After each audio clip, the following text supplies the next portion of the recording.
Hello সবাইকে, আর চলে আসলাম আমাদের সিকিম ট্যুরের থার্ড ব্লগ নিয়ে। ডেটটা ছিল 21 ডিসেম্বর। আর একদম ফার্স্ট মর্নিংয়ের ভিউটা তোমাদের দেখাচ্ছি।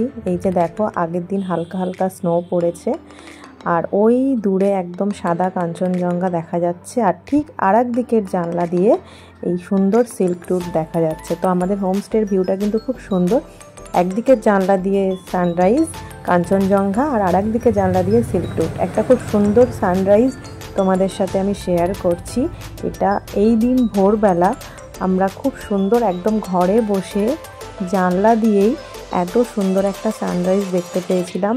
একদম কিভাবে কাঞ্চনজঙ্ঘার মাথায় হালকা করে সূর্যের আলো পড়ে হলুদ হয়ে গেল, আর তারপর সেখান থেকে আস্তে আস্তে পুরো কাঞ্চনজঙ্ঘাটাই কিভাবে হলুদ হয়ে গেল।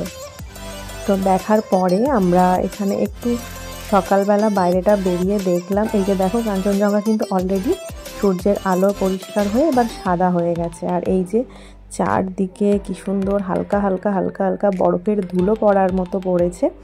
আর আমরা এর মধ্যে দিয়ে একটু হাঁটতে বেরিয়েছিলাম। অ্যাকচুয়ালি এবারের ট্যুরে আমরা প্রত্যেকটা জায়গাতেই গিয়ে এত ফ্রেশ আকাশ পেয়েছিলাম যে প্রত্যেকটা জায়গা থেকেই খুব সুন্দর কাঞ্চনজঙ্ঘা দেখতে পেয়েছি, এবং বিভিন্ন রূপ। এই যে আমাদের হোমস্টের নাম ছিল রিয়েল স্টেট হোমস্টে, এইটাতেই আমরা কিন্তু স্টে করেছিলাম। আর এই দিন আমরা কিন্তু এখান থেকে চলে যাব অন্য আরেকটা জায়গায়।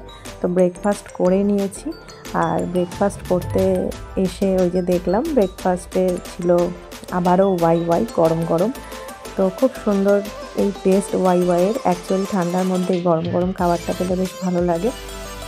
এই দিন বেরোনোর সময় দেখলাম একটু কুয়াশা। তো কুয়াশার মধ্যে আমরা মোটামুটি বেরিয়ে দেখলাম যে অল্প অল্প স্নো পড়ছে, বেশ ওয়েদারটা অন্যরকম। বাট কাঞ্চনজঙ্ঘা আমরা এত সুন্দর দেখেছি যে মন ভরে গেছে। এবং এই ট্যুরে এই সানরাইজটা ছিল পুরো একটা আলাদা আকর্ষণের জিনিস, এবং এই ট্যুরের বেস্ট পার্ট ছিল এটা, এই সুন্দর একটা সানরাইজ দেখা। তো এইবার আমরা সিল্ক রুট হয়ে আজকে আমরা জুলুক হয়ে আমরা কিন্তু যাব আরিটার বলে একটা জায়গা।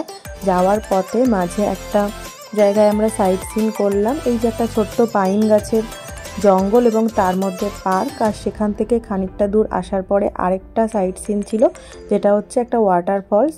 পাহাড়ের গা বেয়ে ঝর্ণা নামছে, খুব সুন্দর ছিল ওয়াটারফলসটা। এই ওয়াটারফলসটার সামনে আমরা খানিকক্ষণ টাইম কাটালাম এবং বেশ ভালো লাগছিল দেখতে, একটু অন্যরকম। তো সেইখান থেকে আমরা খানিকক্ষণ টাইম কাটিয়ে আমরা কিন্তু যাচ্ছি আজকে আরিটারে। আজকে আমরা এই আরিটারে চলে এসেছি, আরিটারে স্টে করব। আমাদের গাড়ি চলে এসছে, আর এই যে ছিল আমাদের রুম। এইখানে এসে আমরা রেস্ট নিয়ে ফ্রেশ হয়ে খাওয়া দাওয়া করে আমরা কিন্তু আজকের রাতটা এখানেই স্টে করলাম।